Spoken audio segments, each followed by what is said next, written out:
Muito bom ter você de novo com a gente aqui em mais um Pode Falar. Aqui pode falar sobre tudo. A gente fala sobre cultura, arte, entretenimento, papo, cabeça e muitos outros assuntos importantes, relevantes para você. O que você quer ouvir aqui no Pode Falar? Coloca nos comentários também, toda vez que você assistir um programa da gente. É claro, ó, vai lá no sininho, ativa, para receber todas as notificações, ficar super por dentro do que rola aqui no Pode Falar e em toda a programação da Agathos Play. Mas hoje eu vim trazer o pastor D'Angelo Vidal, que além de pastor, é um produtor talentosíssimo que atua no cinema, não só no meio gospel e cristão, não. No meio secular também, ele vai contar pra gente um pouquinho sobre todas essas experiências. D'Angelo! Aqui, ó, quinta série tem que ser assim. Quinta série, ele é uma figura. Total. Ele é uma figura. D'Angelo, muito bom ter você aqui com a gente. Quando a gente se conheceu lá na produção, a gente pode falar, né? A produção do filme dos irmãos Kendrick, que estava sendo rodado aqui no Brasil. Sim. D'Angelo foi produtor de elenco, né? Fui lá, eu fiquei como assistente de direção Sim. e diretor de elenco, né? Acumulou as duas funções. Como é que foi? Conseguiu dar? Bem bacana. Foi desafiador, porém foi muito legal, né, Claudinha? Assim, eu que tô nisso, sei lá, mais de 20 anos, né? 25 anos nesse meio, no cinema. Eu brinco falando que foi quase que uma utopia o que eu vivi ali. Foi incrível, assim. Eu acho que essas oportunidades que Deus promove pra gente de conhecer novas pessoas e a gente vai criando laços, afetividade, nada mais é do que o propósito de Deus sendo cumprido na Terra. E quando eu te conheci, assim, a gente foi desenvolvendo uma amizade muito grande, muito rápida. Mas o que mais me chamou a atenção foi o seu testemunho, que eu achei assim tão impactante, tão forte. O D'Angelo, ele não nasceu num berço cristão, ele teve uma experiência assim com Jesus na família dele muito cedo, mas de uma forma assim muito forte mesmo, e que se não fosse a mão de Deus, ele não estaria aqui, ele estaria talvez debaixo da terra. Sim. Conta pra gente como é que foi toda essa sua trajetória. Dando uma pincelada nisso, né? A nossa história começa lá em 86, né? Meu pai era cineasta, meu pai foi conhecido como o rei da pornô chanchada. Meu pai que começou no Brasil o segmento pornô chanchada, né? E aí em 86 ele foi candidato a deputado estadual. Inclusive ele fazia muita parceria com alguns pastores da época, alguns como Haroldo de Oliveira, ele fazia muita coisa na época de política com ele. E meu pai ganhou em 86, resumindo a história, ele ganha em 86, a gente está comemorando no Amarelinho, no centro. E aí, dia seguinte, meio que veio a ordem lá da federal para deter meu pai, levar para testemunhar lá e tal, depor, porque foi acusado de fraude.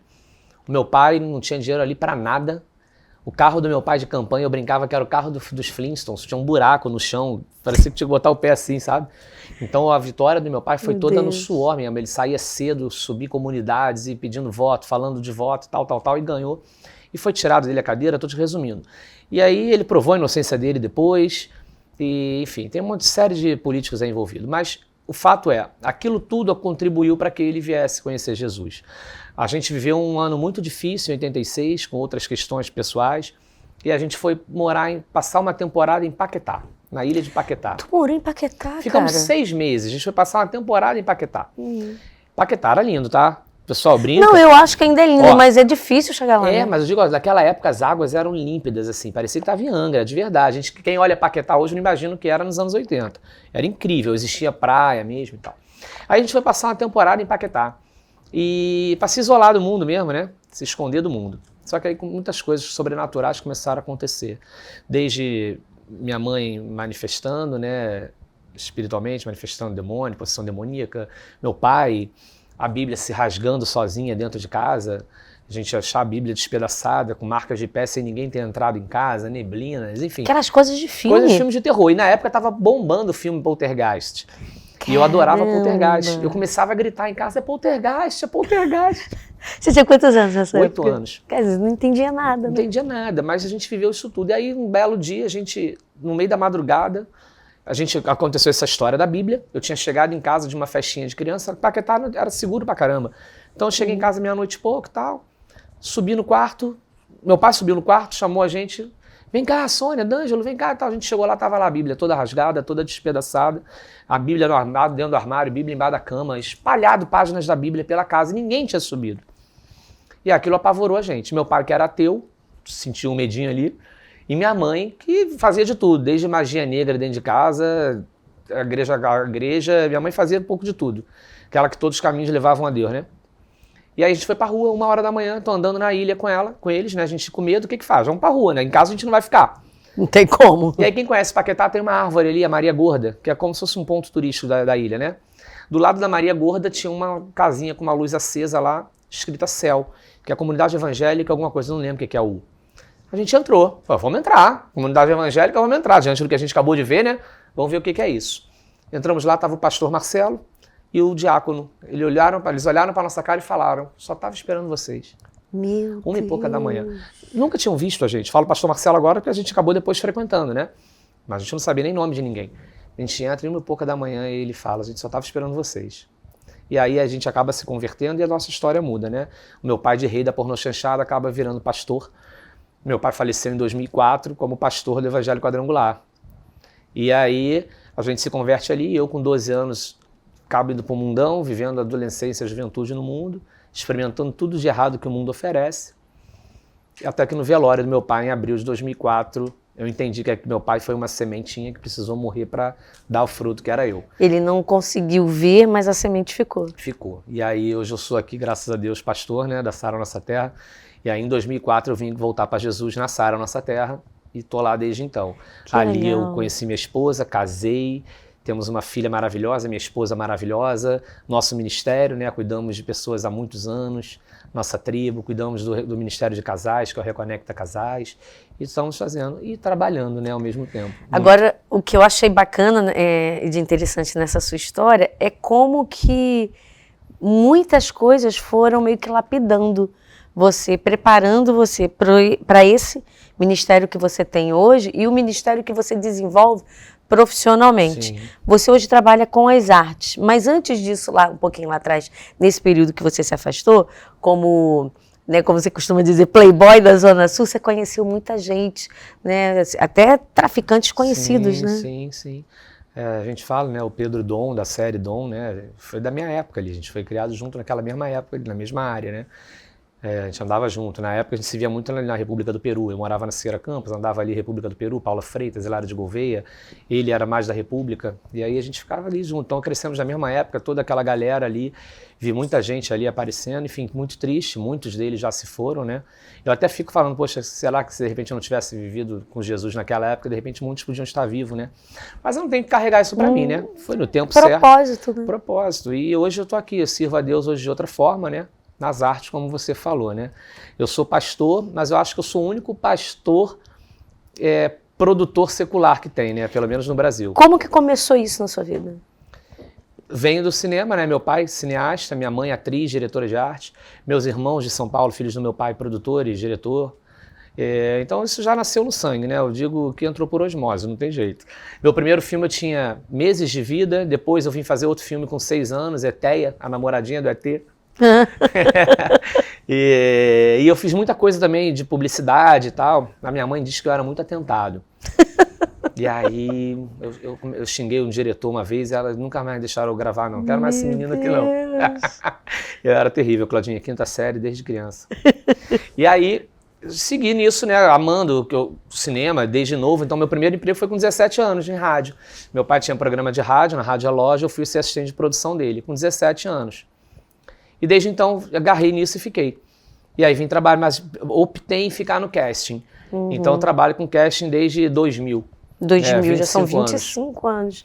Os primeiros trabalhos surgiram como? Eu comecei trabalhando primeiro com publicidade, produzindo para publicidade, e entregando figurantes também para algumas agências da Globo, que faziam novela. Então eu pesquisava figurantes, dava figurantes, ganhava ali do figurante e tal. Assim que eu fui começando.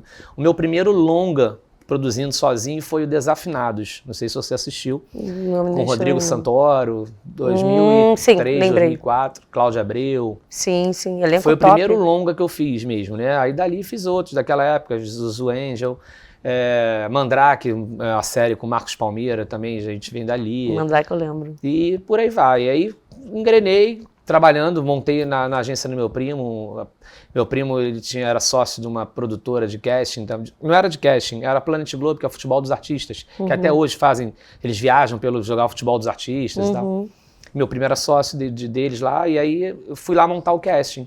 E comecei ali, até que depois eu vim abrir a minha em 2006, 2005, abri uma com outro sócio, só que aí eu casei. Em 2006 eu vim produzir o Tropa de Elite, eu fui da produção de elenco do Tropa de Elite. Você foi da produção de elenco? Como é que foi para você participar desse filme? Ah, foi incrível, né? Porque foi meu primeiro filme como pessoa física, né? Não como uma agência. Sim. Eu fui contratado para a equipe da Fátima Toledo. Era o seu nome, né, que estava ali. Uhum. Exato. Olha lá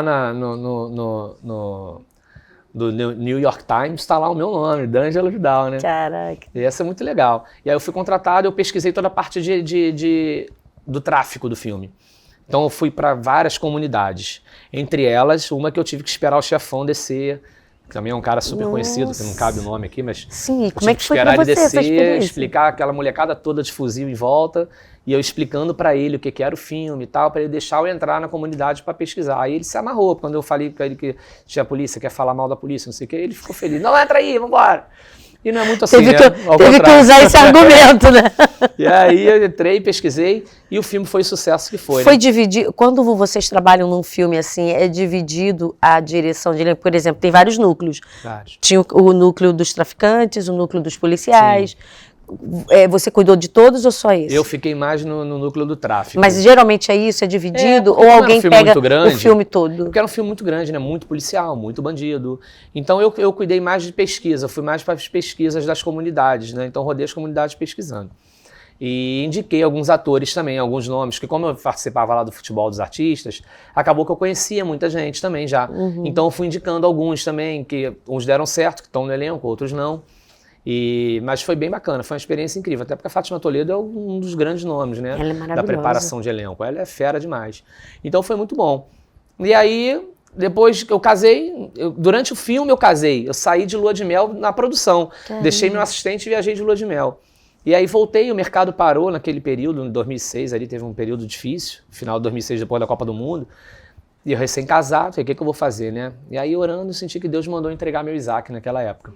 E ali eu entreguei a produção. Em fevereiro de 2007 eu saí e fui trabalhar no varejo, que era outra coisa que eu sabia fazer. Então fui ser gerente no varejo. E aí só fui retornar para a produção em 2011. Eu fiquei 4 anos e meio mais ou menos fora de produção. Retornei em 2011 e abri a Davier junto com meu sócio, que hoje tem 14 anos, né? Nossa, é muito tempo junto, né? E durante alguns anos nós fomos número 1 aí do mercado, né? Fazendo muita coisa. Então hoje a gente já tem 14 anos de produção. E centenas de filmes e séries. É muita coisa. Quais assim, os que mais se destacaram também ao longo desses anos? E tem alguns que eu gosto em especial, como Black Mirror, a série americana, não sei se você assistiu. Você participou, teve produção brasileira, né? Em São Paulo. Foi o Strike Vipers, acho que o capítulo do episódio da temporada 5. Que é com Anthony Mackie. A gente produziu em São Paulo. Eu lembro desse episódio. Foram vocês que estavam envolvidos? Produzimos. Caramba. Em São Paulo, muito legal. Mussum, que ganhou agora recentemente 6 Quiquitos, né? A gente também produziu. Alguns prêmios profissionais do ano também de publicidade, dos velhinhos da Boêmia, não sei se você lembra desse comercial que o velhinho tá numa roda de cerveja e fala, chupa! É engraçado, e ganhou o prêmio profissionais do ano, a gente também produziu, a gente produziu lá em Petrópolis, né? Na fábrica da Boêmia. E por aí vai, a gente tem muita coisa, assim. Produzimos na Globo algumas novelas, alguns anos, na Record ficamos 10 anos também, produzimos todas aquelas novelas bíblicas também, né, com a parte de figuração ali. Porque a gente faz cast em geral, né, então a gente produz elenco, a gente produz figuração, toda a parte de cast, modelos. E eu, por ter também feito faculdade de cinema, não terminei, mas fiz, e tantos anos aí aprendendo, então acabo que eu faço um pouco de tudo, né? No Ignição, que a gente estava junto, eu fui assistente de direção e diretor de elenco, né? Foi um desafio maravilhoso. Desse período todo, são 26 anos. 25. 25.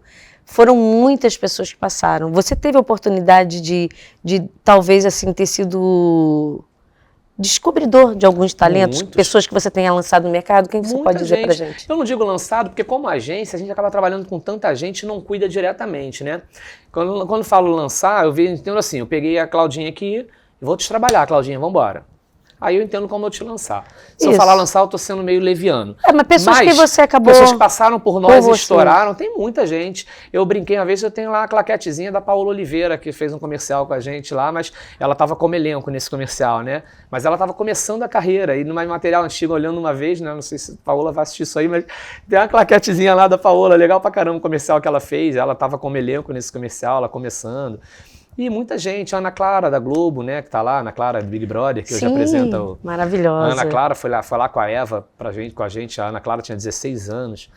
Ela explodia no Vine, era uma outra rede que tinha, lembra essa rede antes? Antes do TikTok, era Vine. E a Ana já explodia. Eu falei, cara, essa menina é muito talentosa, essa menina vai explodir. A Ana, a gente ia caminhar, mas não deu certo, mas a gente fez alguma coisa também. E também nesse meio tempo foi quando ela foi pro Big Brother, né? Depois, né? Ela tinha 16. Aí eu indiquei ela pro Wolf Maia, porque lá não aceitava menor na época, e uma das professoras é minha amiga, fez faculdade de cinema comigo, que é uma excelente professora e grande atriz, a Renata Gelli. Aí eu liguei, pô, Rê, me ajuda lá, tô com uma menina ótima aqui e tal, abre sessão pra ela fazer, a menina é boa. E ela é boa mesmo. Abriram a sessão, acho que ela chegou a estudar lá e depois explodiu Tayana Clara arrebentando. A menina é muito boa. Eu olho muita gente passando por nós, assim, que já passou por nós, não necessariamente que começou com a gente, né? Mas que passou por nós. A gente tem a Duda Wendelin, que tá lá na Fazenda agora, a Dudinha, que tá na Fazenda 17, inclusive, né? Ela não começou com a gente, ela era de uma outra agência, mas passou por nós também. Falando de famoso, a própria Rayane, que está na Fazenda aí também trabalhava muito com a gente, a esposa do Belo agora, né? A Rayane trabalhou muito com a gente também. Então tem muita gente que a gente trabalhou. E é legal ver quando as pessoas estouram, sabe? Isso que eu ia falar, como sucesso, é muito bacana. Galera que está na rede, por exemplo, eu estava vendo outro dia lá o Bruno Thierry, que é o Cria, Rock Cria, não sei se vocês já viram, que ele faz os tours pela Rocinha, mostrando os bastidores, os vielas da Rocinha e tal. O cara tá arrebentando como influenciador agora. E o Bruno trabalhava... Porque ele mostra o Rio, né? Mostra mais a Rocinha. Mais na perspectiva da Rocinha. Isso. Cara, ele explodiu. É muito legal ver os caras e falar, pô, os caras gravavam com a gente, agora tá aí arrebentando. É muito legal. É muito, assim, prazeroso ver as pessoas crescerem, né? Muito bacana. E como é que foi essa escolha? Porque, conforme você falou, durante esse seu processo de trabalhar, né, com as artes, com o entretenimento, acabou rolando a sua conversão. É possível um cristão conseguir conciliar isso, trabalhar, usar do seu talento dentro do secular? Sim, aí que entra, né? Eu estou começando um trabalho, né, de autoridade sobre esse tema, né, Claudinha? A gente falou sobre isso, porque eu vejo que tem muito estigma em cima disso, preconceito e medo de muitos. Né? Posso ser artista cristão e trabalhar no secular? É o que eu faço, por exemplo. Eu sou pastor e só trabalho no secular. Não, e você não é nem só cristão, você é pastor. Exato. Sou pastor e estou no secular. E 25 anos. Meu primeiro projeto cristão foi agora a Ignição da Alma dos irmãos Kendrick. Fora isso, eu só trabalho no secular. São centenas de filmes. Então, o que eu não posso é negociar os meus princípios e valores. Porque ser cristão é estilo de vida. Então, o meu estilo de vida é ser um cristão. Agora, eu tenho que estar ali também como cristão. Né? Eu não tenho que me misturar. O ambiente, ele influencia, mas ele não te define. Passa pela tua escolha. Né? Então, eu tenho que saber quem eu sou e não me deixar ser influenciado. No mundo, ou você influencia ou você é influenciado. Eu tenho que definir o que eu vou fazer. Eu prefiro influenciar. Né? Inclusive, dentro do mercado, nós temos hoje 2 pastores na Sara Nossa Terra. Um não está mais na Sara, mas temos 2 pastores que eu ganhei no cinema.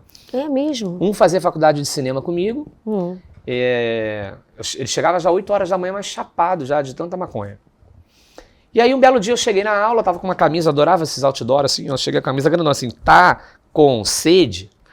E eu cheguei de frente, né, assim, pra galera, caraca, camisa maneira, deve estar escrito, bebe uma Skol, abre uma serva. Quando eu tirei a mochila e sentei, aí tava, Jesus, fonte de água viva. Eita! Aí eu só ouvi os burburinhos, é crente, é crente, é crente. Aí chegou na hora do lanche, ele veio do meu lado assim, com aquele olho vermelho, né? Pequenininho. Tu é crente? Eu falei, crente não, cara, eu sou cristão. Essas frases, né, de novo convertido, crente até o diabo é. Falei, vamos sentar e vamos conversar aqui. Aí fomos tomar um café da manhã, convidei pra minha célula, naquela mesma noite ele se converteu. No mesmo dia? Na mesma noite ele foi na minha casa, na célula, largou uma mutuca de maconha desse tamanho na mão do meu líder na época, o Pedrão da InChurch, que foi meu líder, meu primo, né? Que legal. Ele largou na mão do Pedro lá uma mutuca de maconha desse tamanho e aceitou Jesus naquela noite. E depois veio se tornar pastor da nossa igreja lá na Itália, Firenze. Não só veio aceitar Jesus através da sua vida, como também virou pastor. Quer dizer, descobriu o chamado de Deus na vida dele. Exatamente. E era um cara que vivia de drogas. E nós temos hoje um pastor também no Anil, que trabalhava comigo na Planet, era produtor também. A vida dele era só drogas também, farra. E um belo dia, a gente da agência já recém-convertido, eu botava louvor, ele tirava o louvor e botava trance. Aí eu tirava o trance e botava louvor. Aí ele tirava o meu louvor e botava trance. Aí ficou nessa briga, falei, eu vou embora, vou ficar aqui não. Eu era só meio estressado, né? Tu já viu um pouquinho. Aí eu falei, eu vou embora. Mas ó, tem uma festa hoje da minha igreja, se tu quiser tu vai lá. Aí ele foi, cara, à noite. Do nada ele apareceu lá na festa. Foi mesmo? E aceitou Jesus naquela noite. Hoje ele é pastor da nossa igreja lá no Anil também. Você é o culpado. É isso. E é assim que Deus faz. Quem ia levar Jesus para essas pessoas? É verdade. Paulo fala que ele se fez de louco para ganhar os loucos, né? Tem que ter um maluco lá como eu, Claudinha, né? Então o que eu não posso é corromper os meus princípios e valores. O médico ele não salva só a vida de cristão. O advogado ele não advoga só para cristão. O engenheiro não só constrói prédio para uma empresa cristã. Ou só constrói igreja. É só constrói igreja, exato. Não. Deus não faz essa separação. A separação tem que ser do meu estilo de vida. O meu estilo de vida não pode ser igual ao deles, mas eu não tenho que me separar deles. Eu tenho que fazer a diferença na vida deles. O sal para salgar tem que sair do saleiro. Sal dentro do saleiro não serve para nada. Enquanto ele está dentro do saleiro não vai servir para nada. Uma hora ele vai ficar até insosso, né? Então você tem que sair do saleiro. O sal, depois de um tempo, ele derrete, né? Aí fica aguado. Aguadinho, fica ruim, né? Joga fora. Olha, eu achei bacana quando você fez essa analogia, não só do sal, mas principalmente uma que eu achei muito bacana, que você falou antes, da vida da pessoa, né? De que quando Deus ele escolhe a pessoa, ele faz coisas diferentes na vida dela, né?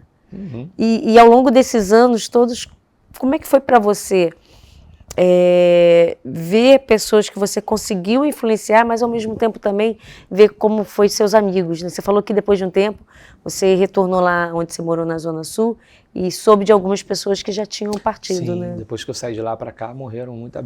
A última contagem que eu parei estava em 24. Já deve ter passado os 30 aí, pessoas que conviviam comigo. Que vai para a vida do crime, né? Não tem futuro, né? São poucos os que duram. Recentemente teve uma ação numa comunidade. Eu ia até citar isso. Não estou falando do alemão, não. Há 2 meses atrás, 1 mês e meio atrás, uma represália da polícia que mataram um rapaz na descida da Serra. Ah, tá. Um policial, marido de uma juíza, né? Ah, sim. E aí a polícia foi fazer uma ação lá no Tabajara, que é onde eu fui criado ali, pessoal da Siqueira. Né? Sim. E aí eu vi a lista dos 5 mortos lá, né? Entre eles estava um que foi meu amigo de infância. Eu nem sabia que ele ainda estava vivo, Caramba. mas continuava no crime. Quando eu vi lá o nome dele, falei, caramba, ele estava vivo ainda. Quer dizer, 40 e poucos anos, devia estar, que é a minha idade. E vivo ainda, mas morreu agora. Demorou, mas morreu também. Porque a vida do crime é para isso que leva. Você falou interessante, né? Que o ambiente, foi o que você falou antes. O ambiente ele influencia, mas não te define, né? Passa pela nossa escolha. Assim como ele, o pessoal do Tabajara e esses também, esses meninos agora do Alemão, tudo foi uma questão de escolha. As pessoas falam, porque não teve acesso, é vítima disso, vítima daquilo. Não, em dezenas de comunidades, dezenas de locais no Rio de Janeiro, seja na periferia ou na Zona Sul, como foi você, tem escolha. Claro. Só que o ambiente ele pode te influenciar, mas não vai determinar. Você tem que decidir. Eu tenho amigos que estão vivos até hoje que nunca se envolveram com nada disso. Estão lá trabalhando, construiu sua família, e no mesmo ambiente. Por que uns vão, outros não? Por que mesmo os filhos da mesma mãe, um vira e outro não? Um vai para o tráfico, outro não vai. Mesmo pai, um vai para o tráfico, outro não vai. Mesma educação até, né? Mesma educação. Porque passa pela decisão. O ambiente é o mesmo. Alguns podem vir agora e falar, é fácil falar. Não, não é fácil falar. Eu sei porque eu convivi com esse monte de gente. E é triste ver tantos amigos que se foram. E eu falo, se eu conhecesse Jesus nessa época, poxa, eu poderia ter tentado ajudar, né? Então hoje eu tento fazer a diferença na vida de outros, eu tento aconselhar. Às vezes ouvem, às vezes não ouvem. Eu perdi recentemente um grande amigo que eu fiz na academia. Levei para a célula, levei para o meu Reconecta Casais junto com a esposa. Enfim, e eu puxava a orelha dele, brabão, brigador, toda hora brigava com alguém, mas quando eu dava bronca ele me ouvia e me respeitava. Sumiu de repente, apareceu o corpo dele 1 mês e meio depois. Fiquei mal, assim. Mas eu sei que eu fiz de tudo, eu tentei.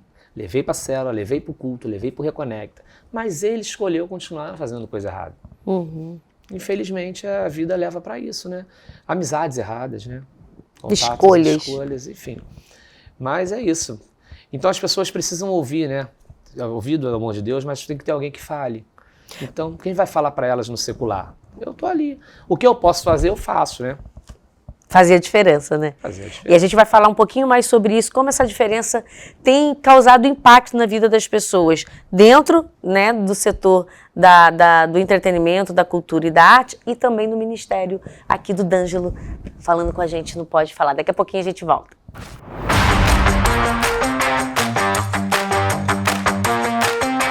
Muito bem, estamos de volta em mais um bate-papo aqui no Pode Falar, recebendo hoje D'Angelo Vidal.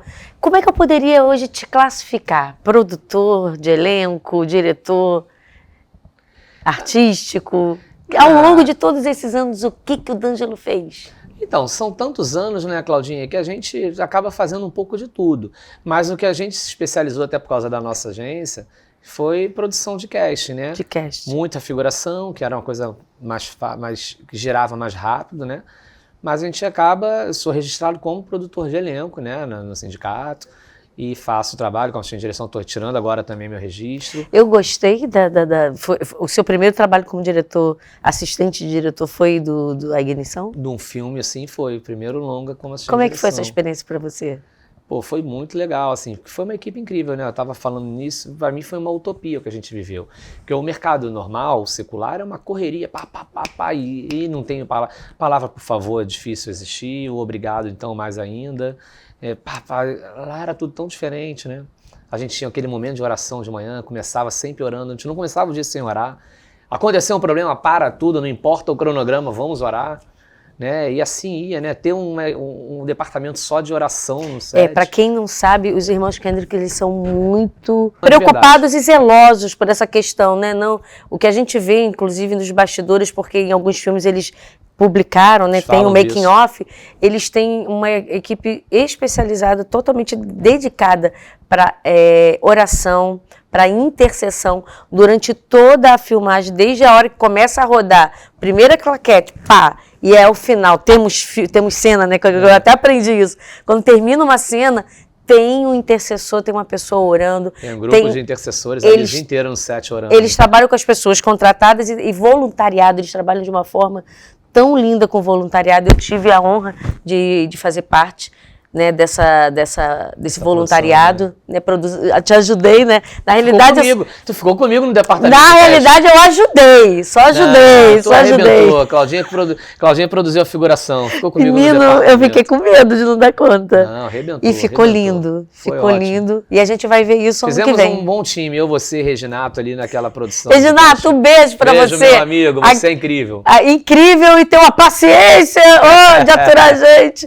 Mas ao longo desses anos, né, e acumulando tantas funções, tantas experiências, porque você até citou, e a gente percebe isso também no mercado profissional, que muitos dos grandes cineastas não são totalmente já formados. Alguns deixam a formação, alguns nem são formados em cinema, mas que o grande case é o dia a dia. Meu pai era contra fazer faculdade, né? Quando meu pai faleceu, eu já estava produzindo. Mas meio que iniciando, poucos anos, tinha 4 anos, muito engatinhando ainda. E eu falava, pai, eu vou fazer cinema. Não, o que isso? Tá com faculdade de cinema, o quê? Tu aprende mais comigo, E porque meu pai não se formou. Meu pai é da época do cinema da Boca do Lixo, né? Sim. Então era uma ideia na cabeça, uma câmera na mão. Então, e a rua para fazer. E vambora. Meu pai chegou a lançar 3 filmes no mesmo dia, em cinemas diferentes. Ele como diretor, então ele vem de uma época que não tinha formação de cinema, como hoje tem. Inclusive eu voltei até a estudar, eu estou fazendo uma formação também que passa por todos os setores, todos os departamentos. Dei uma pausa agora, porque eu entrei num monte de filmes, a gente está com 5 longas agora ao mesmo tempo, e mais um outro sigiloso que entrou aí que eu não posso falar. Ele já chegou falando que não pode falar. Não posso. E os que pode, quais são? Você pode falar pra gente? Agora a gente acabou de terminar agora, a gente terminou agora a temporada bônus, o Grampo. Estamos produzindo Verão da Lata, Carolina, que é a história de uma escritora, né, Carolina de Jesus, e Farofeiros 3. Você tá nos Farofeiros 3? Estamos fazendo agora. Que legal. A Cacau Protásio foi em algumas pré-estreias com a gente. Ela é uma fofa. Ela é muito engraçada. Ela e o Maurício, eles fazem o casal no filme, né? Sim. Que é o Paulinho Gogó e a Cacau. Paulinho Gogó. Os dois são demais, eles são muito engraçados. São muito Nega Juju. Eles são maravilhosos. E a gente já fez várias coisas com o Paulinho, né? Paulinho e Leandro Hassum são os dois que a gente mais tem feito filme. Também trabalhou com o Hassum. A gente faz muito filme com eles. E quando você tem esse contato com esses artistas, com todo esse meio, em que em algum momento é confrontada a fé ou é exposta a sua fé, você sente alguma separação, algum tipo de preconceito? Então, assim, sendo bem sincero, no set eu nunca senti essa separação. Mas no mercado? Um ou outro confronto uma vez, uma produtora executiva na época das eleições de prefeito que estava entre Freixo e Crivella, e aí uma executiva na frente de todo mundo perguntou, e aí, vai votar no teu bispo? E você nem é da Igreja Nem Universal? sou, mas eu não posso mentir.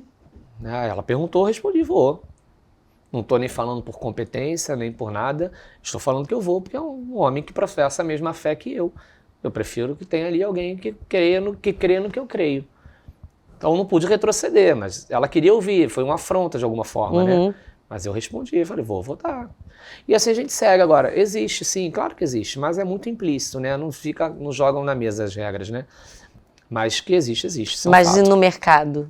Existe, isso que eu tô falando, existe, mas não é claro, não são claros. Eu sei pelos grupos que acontecem, que é separado por departamentos, aí pedem, eu preciso de gente assim, assim, assim.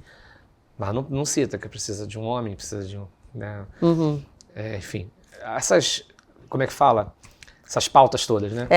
Os gêneros, né? As pautas. Então, assim, infelizmente, por competência, nós somos, modéstia à parte, a gente é um dos melhores do mercado, né? Nós somos. Mas existe, mas eu não posso acusar porque é implícito isso, né? Mas estamos trabalhando bastante, graças a Deus, o mercado está bem aquecido de cinema, a gente está fazendo muita coisa, já temos outro longa para começar em janeiro. Até porque é a competência que marca e promove uma pessoa, né? Deveria ser. Hoje não está tanto assim. Né? Por quê? A gente vê que hoje existe todas aquelas pautas aí que a meritocracia fica um pouco de lado, né? Você acha que, então, a capacidade, ela perde em detrimento ao que as pessoas querem propagar ou defender? Sim, eu acredito, sim. Acho que sim. E isso tem que ser enxergado logo, né? Porque perde um pouco a qualidade, né? Não tem jeito. Não tem problema, você tem que trabalhar com todo mundo. E eu sou a favor disso mesmo. Como eu comecei falando, Deus não separa a gente de ninguém. Eu tenho que trabalhar com todo mundo. Eu sou do secular e amo estar com pessoas. E amo estar com todos. Não tem essa comigo. Mas a gente tem que olhar a competência. Sim. Né? Então, a gente vai por competência. Você já chegou a rejeitar algum trabalho devido exatamente ao que você acredita? Sim, aí já. Isso eu já recusei trabalho, que acho que era muito pesado para a parte do lado sexual. Sim, então foi mais por isso. Pesadíssimo, daqueles canais mais complicados, assim, não dá para fazer. E aí é que entra o que você falou, né? Eu trabalho, eu estou aqui para poder levar a arte, a cultura, promover, porque eu tenho que fazer o que há de melhor em mim, mas eu não posso negociar os meus valores. Exato. Então, aí a gente percebe que sim, é possível trabalhar desde quando você tenha real convicção de quem você é, a sua identidade em Cristo. Né? Exato. Eu não posso me vender, me corromper, né? Mas eu tenho que trabalhar. Tem que trabalhar, tem que pagar conta como todo mundo, né? E amo, cara, o cinema. Não tem como, eu nasci nisso, né? Eu amo, sei separar as coisas. Tem atores aí que o pessoal critica. Não, porque é o fulano... Gente, eu olho pro ator. Excelente ator, é isso que eu olho. Eu tenho que olhar a qualidade dele. Porque eu preciso dele. Caraca, ele é a cara do meu personagem. Eu preciso dele, ponto. O que ele faz na vida pessoal, o que ele deixa de fazer, não cabe. Eu tenho que olhar ali o trabalho. Volto a dizer, o médico vai perguntar antes pro paciente o que ele faz na vida pessoal? Não. Né? O advogado vai perguntar? Ninguém vai perguntar. É a mesma coisa que a arte. Né? Falando em set, você perguntou de filmes, né? Eu lembrei que a gente fez um comercial com a direção do Spike Lee. Cara, incrível. Nossa. Que diretor sensacional. Que diretor sensacional. Foi acabou, filme corta, ou Não, foi comercial? Um comercial, mas um comercial muito grande, que depois virou Pílulas. Um comercial com o Seu Jorge, Arena LG.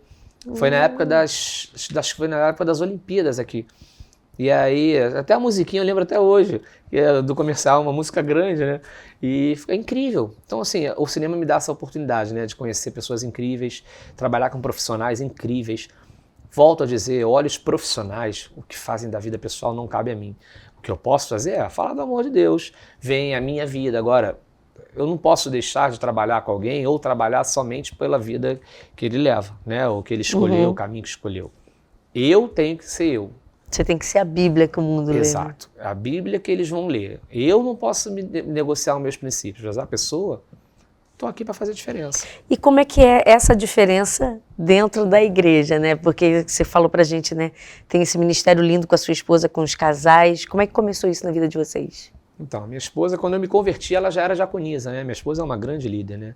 Eu sou fã, quando falo minha esposa, amo minha esposa, sou fã, uma mulher de Deus, uma mulher é linda, é de Deus, uma grande líder, né? Então, assim, então eu falei, como? Me converti, me apaixonei, falei, bom, se eu for casar com ela, eu tenho que correr atrás. Eu falei, cara, eu sou novo convertido, ela já é diaconisa, eu vou ter que correr atrás para poder chegar junto, né? Até porque o sacerdote sou eu.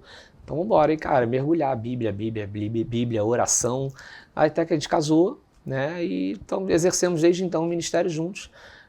Eu estou na igreja desde 2004, nunca parei de dar célula, 21 anos dando célula, 21 anos recebendo pessoas na minha casa. Nossa, quantas células você já multiplicou? Muitas, né? Muitas vezes, muitas pessoas.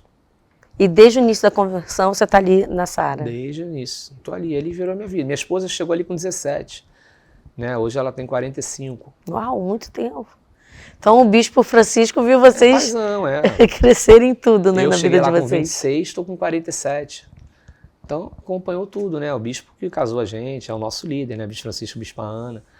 Então eu amo a minha igreja. Assim. Você usa esse mesmo detector de talentos que você tem dentro da sua vida profissional lá fora, dentro da igreja também?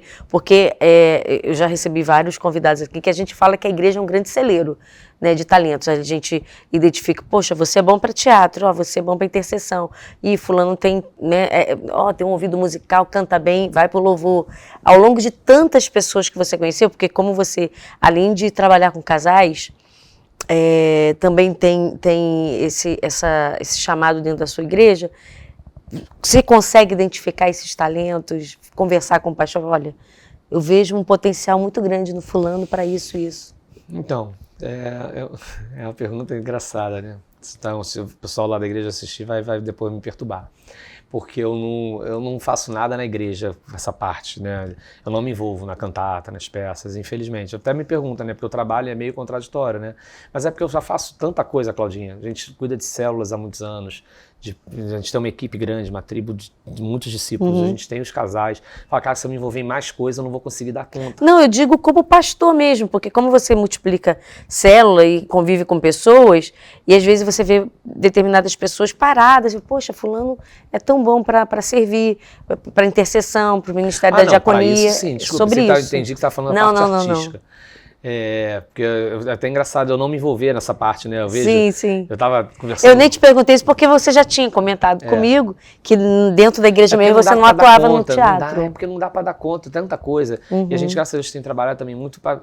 Uma vez que eu pego para valer. Eu tenho que fazer, né? Maldito aquele que faz a obra do Senhor desleixadamente, tá? Em Jeremias, né? Então, para fazer, eu tenho que fazer com excelência. Então, se eu não pego, porque eu sei que eu não vou conseguir dar conta de fazer com excelência que a obra do Senhor precisa. Então, eu faço de outras formas, né? Mas, claro, o olhar a gente vai, isso aqui tem mais cara disso, isso aqui tem mais cara daquilo, mas aí vai um olhar mais da liderança, né? Nem tão do artístico, mas acho que sim, com certeza. Como líder agora, mesmo. Falando do artista, eu tô querendo fazer esse trabalho para tirar essa dúvida da galera, né, Claudinha, para falar sobre... Você está com um projeto, né, que você quer desenvolver. A ideia é essa, começar a criar essa autoridade. Por quê? Primeiro, começa a Bíblia em Gênesis, não mostra um Deus Pai ali, logo de cara, não mostra o Deus Salvador. Primeira coisa é Deus criou, né? Mostra um Deus criador. Criação tem a ver com a criatividade. Deus, ele criou, ele teve que ter ideias para criar as plantas, as flores, os animais. Todos nós, bilhões de pessoas totalmente diferentes, nem a digital é igual, né? Então, isso é criatividade. Então, aquilo que Deus criou lá em Gênesis continua ecoando até hoje. Deus criou e continua criando. E Deus, ele criou e ele nos soprou o Espírito dele. Nós também somos criadores, né? Você vai pegar lá a construção do tabernáculo, A Bíblia diz que ele começa com Bezalel, ele sopra o Espírito em Bezalel para Bezalel criar. E depois ele vai soprando em outros para continuarem criando, uns para artesãos, outros para mexer com ouro, outros para mexer com tecido e por aí vai. Ele vai criando, ele vai soprando, as pessoas vão desenvolvendo seus talentos através do Espírito, né? Que lindo. Deus, ele sopra o Espírito para criar. Então, eu creio que são dons. Tem gente excelentes atores que não são cristãos. Tem o dom. Deus, ele dá dom, ele derrama o dom sobre todos nós, né? E ele não se arrepende de dar. Só que uns vão estar usando o dom junto com a unção. E aí entra a nossa diferença. Você colocar o seu talento em prática, mas com unção, com propósito. E aí nós cristãos, artistas cristãos, devemos fazer. Colocar o nosso dom em prática com propósito e com unção. Tem outros que vão colocar dom em prática e vão arrebentar. Mas só não vai ter essa unção, talvez, não vai ter a propósito, né? São diferentes. Então, em cima disso, eu quero começar a trabalhar para as pessoas entenderem que eu tenho que sim exercer o meu dom e o meu talento. É um chamado que Deus me deu. Eu só não posso negociar, porque com o meu dom eu vou alcançar. Com o meu dom, com o propósito, vai ter unção. Então a diferença é essa, a gente exerce o dom com o Espírito, né? Propósito. Cara, propósito é tudo na vida da gente, né?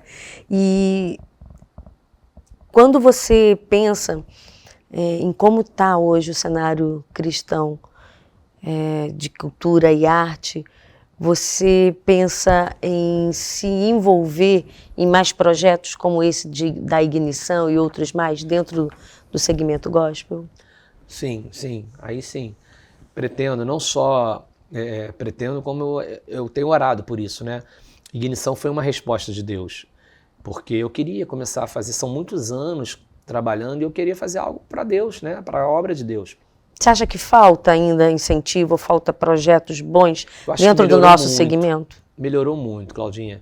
Melhorou muito, muito, muito. Eu lembro que há uns anos atrás eu fui dar uma entrevista num outro programa, também cristão, e falamos um pouco sobre isso. E naquela época, estou falando, sei lá, 5 anos atrás, 7 anos atrás, eu falei sobre isso, que o que atrapalhava um pouco era, de alguma forma, o nepotismo, né? Ou seja, só quem trabalhava era o filho do fulano, sobrinho do ciclano, neto do pastor, filho do bispo, e não existia a competência. Aí que eu falo, a gente estava falando do secular, o mesmo cabe para cá. É meritocracia, se a pessoa não é boa, só vai ter que fazer só porque é filho de alguém, porque é sobrinho de alguém, não pode. É a mesma coisa lá fora, vai fazer só por causa da pauta, mas não tem... Vale para os dois lados, né? Eu tô aqui, não estou aqui para levantar bandeira de um ou de outro, é dos dois lados.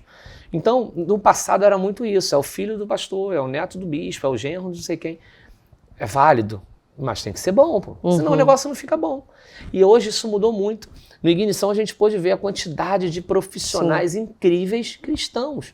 Então nós temos e podemos fazer, né? A gente teve uma equipe cristã, né, quase 100% toda cristã em todos os departamentos, elenco todo cristão, eu fiz questão de olhar, então, ou seja, a gente pode fazer. E os irmãos Kendrick tiveram essa preocupação, sim, né? Isso é muito legal, o comprometimento deles mesmo com a obra e com o reino. Sim, sim, mesma visão, mesmo propósito, e regado de oração, né?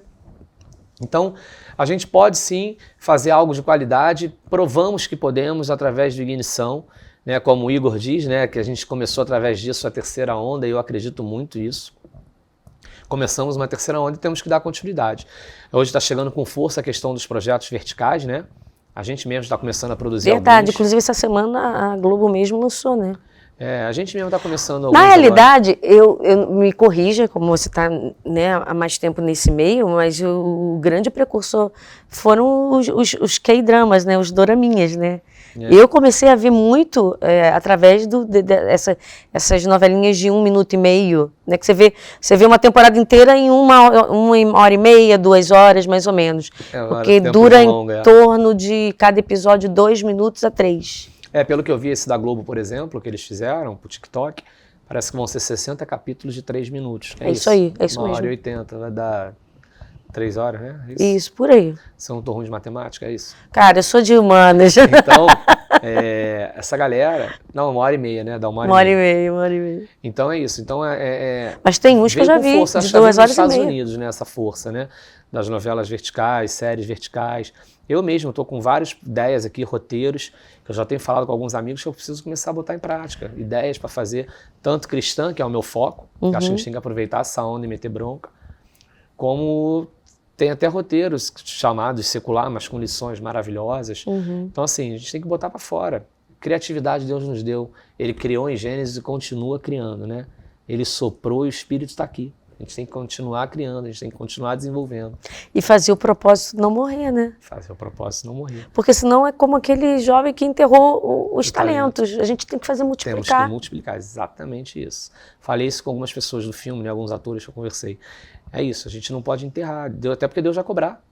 Esse que enterrou o talento foi cobrado. E muito. E muito. Então, assim, a gente tem que multiplicar o que Deus espera, né? Ele deu o talento para que a gente multiplique. E a gente tem que botar isso em prática. Para quem está em casa, né, te assistindo, aquele jovem, aquela pessoa talvez até mais madura, porque a gente pôde presenciar isso no Ignição. A gente teve desde crianças atuando, que estão começando agora, a pessoas mais maduras que conseguiram exercitar, conseguiram, aliás, conciliar a sua fé com propósito e talento. Para quem também tem esse chamado, né, é um ator, uma atriz, ou quer se dedicar mais, mas é cristão, ele fica pensando, será que eu consigo professar a minha fé, não negociar os meus valores, mas trabalhar no secular? O que você pode dizer para essa pessoa? É isso, é o que eu vinha falando aqui, você consegue sim, porque Deus deu um dom e um talento para você, e você não pode enterrar, você tem que multiplicar. Mas você tem que botar ele em prática de acordo com o propósito, né? Sabendo quem você é filho de Deus, você é a Bíblia do teu vizinho, né? Ou seja, o que é ser a Bíblia do vizinho? A gente já passa a ser referência. O cristão, ele é sempre referência. Falou que é cristão, já vira referência. Boa ou ruim, mas você é referência. Então, que você não negocie seus princípios, seus valores, ora antes, sempre ore, né? Foi um legado que os Kendrick deixaram. Ore sempre. Tem alguma coisa? Vai orar, vai buscar Deus, busca orientação nele, mas não deixa de usar a tua arte, porque a tua arte pode impactar na vida de outras pessoas. O que seria, por exemplo, dessas pessoas que hoje são pastores, que eu ganhei para Jesus, com a minha arte, com o meu talento? Né? Eu levei a palavra para eles e hoje eles continuam perpetuando a palavra, porque são pastores, continuam levando e ganhando vidas. Né? Então a gente tem que continuar levando a palavra. Deus conta contigo, com o teu talento, Deus deu. Deus está soprando, continua criando. Coisa linda. Para a gente estar encerrando, infelizmente está acabando nosso tempo, eu percebo que muitas pessoas, ao longo dessa caminhada, né, nas artes, eu sou comunicadora, mas eu também sou atriz formada. Uma das melhores. Se não a melhor. Eu fiz uma ceninha lá. Essa é boa. Mas a gente tem muitas experiências dentro de um set. Eu já tive muitas experiências no rádio, de pessoas que ligavam para os programas que eu já trabalhei, inclusive de madrugada. Eu ganhei muita gente para Jesus quando eu fiz um programa lá na minha primeira vez, quando eu trabalhei na 93, que era Madrugada do Carinho. Até ex-presidiários que voltaram para Jesus. Ao longo desses seus anos, né, trabalhando com artistas, pessoas da área de produção, qual testemunho ou experiência que mais te impactou, em que você pôde professar sua fé e marcou a vida de uma pessoa? Então, eu acho que, assim, eu carrego muito de exemplo essas duas pessoas, né? Principalmente o que estava na Itália, porque esse foi meu discípulo, isso eu caminhei muito, foi meu primeiro discípulo. Você tirou todos os carrapichos, exato, né? Trabalhou ele todo. Primeiro discípulo. E eu sei que era um cara difícil, ele falava que o caminho dele era a morte, ele uma hora ia se matar. Porque era tanta droga, a vida dele era só essa, droga, ele não era feliz, e uma hora ele ia se matar, porque ele não ia aguentar. Ele falou isso? Falou, que se Jesus não tivesse entrado na vida dele, a tendência dele era se matar em algum momento, né? E o engraçado é que a gente, logo que ele se converte, recém-convertido, né? Eu lembro que alguns dias depois ele me procura e falou, Dandan, me chamam de Dandan, né?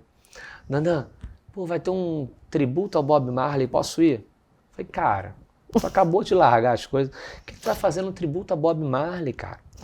Não vou fazer nada não, pô, tô forte. Eu falei, não vai, cara, a Bíblia diz que quando eu tô fraco é aí que eu sou forte. É isso aí. Não vai, não arrisca não, pecado, a Bíblia também diz que a gente deve fugir, não enfrentar a tentação, a gente deve fugir, não enfrentar.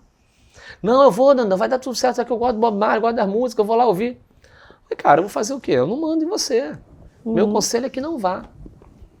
No dia seguinte, cheguei ali na faculdade chorando. Dandan, eu fumei maconha de novo. Aí eu falei, eu te avisei, cara. Lembra daquele desenho? Eu te disse, da motinha. Eu falei, eu te disse, cara. Mas enfim, ali foi a última experiência dele, aí a vida dele foi totalmente transformada, né? Mas era um cara que me... Mas sabe o que é legal? Comigo há muitos anos ainda. De ver e ouvir você relatando isso, a leveza com que você tratou ele. Porque eu acredito que se fosse, né, gente, em outras igrejas, você estaria com uma Bíblia desse tamanho, tacando na cabeça dele, com um dedo desse tamanho apontando, e você teve essa leveza, essa simplicidade e até um certo bom humor de não constrangê-lo, mas de mostrar, através da sensação de culpa que ele mesmo teve, tá vendo? Como um pai mesmo, né? É assim que Deus faz com a gente. Você acha que Claudinha? falta um pouquinho disso em alguns líderes hoje? Por isso que tanta gente se afasta? Falta. A galera tá muito... Ao mesmo tempo que a gente tem uma galera muito da hipergraça, Sim. que também atrapalha muito, Sim. a gente também tem uma galera muito que bate muito, né? Muito radical. E o radicalismo afasta. A gente tem que ter um meio termo, a gente tem que ser equilibrado, né? Nem muito, nem um pouco. Tem que haver o equilíbrio, né? Eu tenho que ensinar, mas não bater. Né? Eu tenho que ensinar também não soltar tudo. Sim. Porque a hipergraça também é assim, vai, não tem problema não, posso que Deus me perdoou. Peraí, não é assim também. Tem que ter compromisso. Né? Davi, ele foi o segundo coração de Deus, mas Davi matou, mas ele nunca cometeu o mesmo pecado a segunda vez, né? Verdade, ele aprendia com os erros. Ele aprendia. Quando Natan corrige Davi ali naquele momento, depois da morte de Urias, por exemplo, a Bíblia diz que ele se joga no chão, ele fica ali, né? Prostrado. Então, rasga as vestes e tal, se arrepende, né, de verdade. Segundo o coração de Deus é isso, é um coração sincero e genuíno, que assim como Davi era conhecido, né? Então também não é a hipergraça, eu posso tudo porque Deus perdoa, porque não é assim, que aí deixa de ser arrependimento e vira sem vergonhice, né? E também não pode bater, a gente tem que saber acolher, porque não é assim que Deus trata a gente, Deus ama a gente. Deus não me bate, imagine se toda vez que eu errasse, Deus não tivesse ficar me batendo. É igual de novo a situação do sal, é o tempero. Se você salgar pouco, você sente que não está no ponto ideal. Mas se você salgar muito, você não consegue comer o alimento. Exatamente. Então, voltando para a parte artística, eu quero ajudar esse pessoal, né, os artistas, a começar a se colocar dessa forma, sabe? A gente tem sim que continuar trabalhando no secular, a gente que faz a separação. Né? Tem essa, assim, eu trabalho, eu sou eu e vou continuar sendo eu onde eu estiver. E continuar trabalhando, levando a palavra de Deus através da minha vida. Tem lugares que eu não precisava dizer. Hoje todo mundo já sabe que eu sou cristão, muitos já sabem que eu sou pastor. Mas no início eu não precisava nem falar. Às vezes iam no meu sócio, pô, ele é pastor? Eu não falava nada, mas a postura, né? Ou ia nele, pô, ele é cristão, né? E tal, porque e meu sócio veio se converter muito tempo depois. Então, mas no início eu não precisava ficar dizendo para ninguém que eu era. A minha postura mostrava quem eu era. E é assim que a gente deve ser, né? Tem uma frase do John Maxwell que eu adoro, que é: para evangelizar, se preciso, use palavras. É linda essa frase, né? eu conheço. Então, assim, a minha atitude vai mostrar quem é Deus através dela. Eu não preciso ficar enfiando a Bíblia na goela de ninguém, né? Que legal, que legal. Bom, a gente está encerrando mais um Pode Falar. D'Angelo, foi bom demais, meu amigo. Claudinha. Cara, muito que bom. Incrível. Eu quero que você deixe, assim, suas considerações finais, manda aí suas redes, mas o mais importante, né, você deu um recado para essa galera colocar, assim, em prática, né, o seu dom. Sim. Eu quero também que você possa cada vez mais ser usado pelo Senhor, sabe? Porque eu acho que nesse nosso meio, principalmente um pastor, faz total diferença. Quem quiser saber mais desse seu projeto, quiser te seguir, como é que faz? Amém. Então, você que gostou desse podcast, eu quero estar começando um projeto falando muito sobre essa parte do ator cristão, né, do artista cristão. Posso estar no secular, posso estar no cristão, ou eu sou artista, te sigo, não sou cristão, eu posso trabalhar no cristão. Todas essas dúvidas rolam, né? Deus não faz separação, Deus não faz acepção de pessoas, né? Então você que gostou, me segue aqui, D'Angelo Vidal, vai estar aqui no meu Instagram, e a partir de agora a gente vai começar a fazer um trabalho em cima disso, né? De repente desenvolver um workshop para falar sobre... Eu acho que seria interessante você desenvolver isso. Sim. Porque agora com esse universo, né, que a gente conheceu tantas pessoas através do Ignição, sim, o que não vai faltar são conexões, né? Exatamente. E Deus conta contigo, Deus conta com o teu talento, Deus conta com a tua arte. Né, o Ignição ele veio para unir propósitos, né? Eu falei isso para a galera no último dia lá, né? Não foi só isso aqui. Deus não nos uniu, Claudinha, só para aquilo ali, né? É um projeto muito maior, né? E que a Bíblia já nos mostra qual é. Então Deus nos uniu para algo Amém. grande, então a gente tem que estar junto e seguir. Conta comigo. E a gente conta com você aqui no Agatha's Play. Compartilha, gente, por favor, compartilha muito essa entrevista. Dá o seu like e ative o sininho para receber as notificações. Aqui você sempre pode falar. Até já!